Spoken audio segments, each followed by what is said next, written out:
ஐயா ஐயா மரத்தை வெட்டாதீங்க ஐயா. தம்பி இந்த மாதிரி மரம் வெட்டினா அப்புறம் பிற்காலத்தில் நமக்கு காற்று கூட கிடைக்காதுங்க ஐயா. அப்புறம் இன்னும் கொஞ்ச நாள் போனால் நம்ம காற்று கூட காசு வாங்கி தான் பயன்படுத்தணும். இது மட்டும் இல்லைங்க ஐயா. அப்புறம் மரத்தை வெட்டிக்கிட்டே இருந்தால் மழை கூட வராது. மழை வந்தால் தான் நம்மளால் விவசாயம் பண்ண முடியும். அப்போ தான் நமக்கு சாப்பாடு கிடைக்குங்க ஐயா. இந்த மாதிரி வெட்டிக்கிட்டே இருந்தால் அப்புறம் நமக்கு நிறைய பிரச்சனைகள்லாம் வருங்க ஐயா.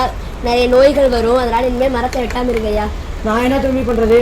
10 வருஷமா நான் இந்த வேலை தான் செய்கிறேன். என்னால் கூலி வேலைக்கு தான் வரேன். எனக்கு நம்பி ஒரு குடும்பமே இருக்குதுடா தம்பி. நான் காசு சம்பாரிச்சாதான் என் குடும்பத்துக்கு இது. இதெல்லாம் கூலி வேலைக்கு தான் செய்கிறேன். ஐயா நான் சொல்லதாங்க ஐயா முடியும். ஒரு நாள் உங்களுக்கே புரியும். சரி தம்பி.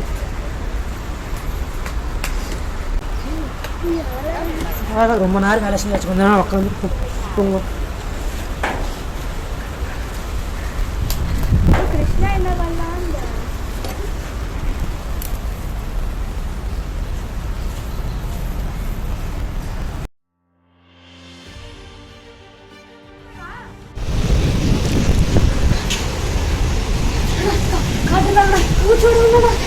தம்பி சத்த போ தம்பி. எனக்கு கொஞ்சம் தான் கத்திரிக்கை வச்சு நான் 2 மாசம் ஓட்டணும். 2 மாசத்துல அது கூட இல்ல.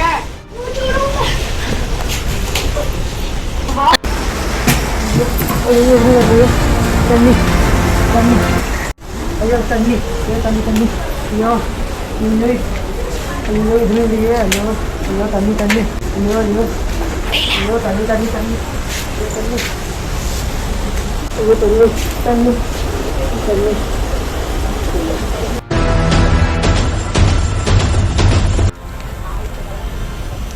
ஐயோ அந்த தம்பி சொன்ன மாதிரி நடக்கணும் போலியே.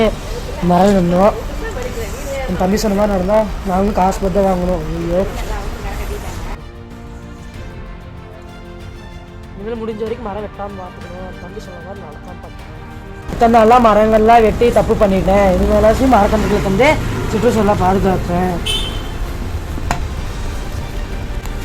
தம்பி தம்பி மரம் வளர்ப்போம் மழை பெறுவோம். இனிமேலே உங்களுக்கு எங்கே தோணுதோ அங்கே போய் நாம் அனைவரும் ஒன்று சேர்ந்து சுற்றுச்சூழலை பாதுகாப்போம். நன்றி.